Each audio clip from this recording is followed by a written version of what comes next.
Chapter 14 Hanging by the Heels. It was several nights before Solomon Owl and Benjamin Bat chanced to meet again in the forest. "Hello," said Solomon. "Hello," said Benjamin Bat. "I'm glad to see you, because I want to thank you for letting me spend the day in your house so I wouldn't have to stay out in the storm." "You must be a light sleeper," Solomon observed. He did not tell Benjamin that he was welcome. "What makes you think that?" Benjamin Bat inquired. "Why, you left my house before noon," Solomon told him. "Oh, no," said Benjamin. "I slept soundly until sunset. When I came away, the crickets were chirping, and I was surprised that you hadn't waked up yourself." "You were gone before midday," Solomon Owl insisted, and they had something very like a dispute, while Solomon Owl sat in one tree and Benjamin Bat hung head downward from another.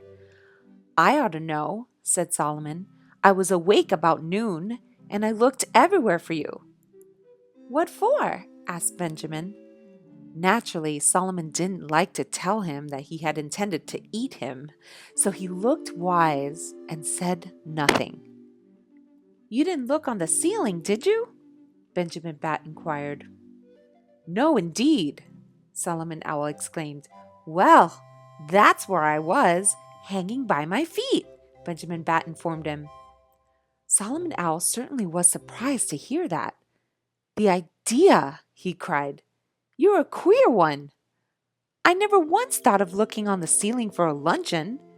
He was so astonished that he spoke before he thought how oddly his remark would sound to another. When he heard what Solomon Owl said, Benjamin Bat knew at once that Solomon had meant to eat him, and he was so frightened that he dropped from the limb to which he was clinging and flew off as fast as he could.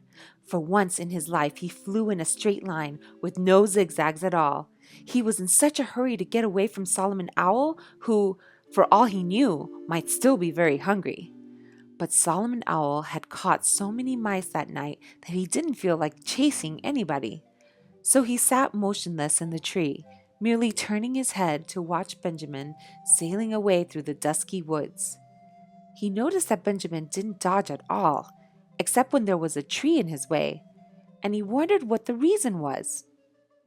"Perhaps he's not as crazy as I supposed," said Solomon Owl to himself.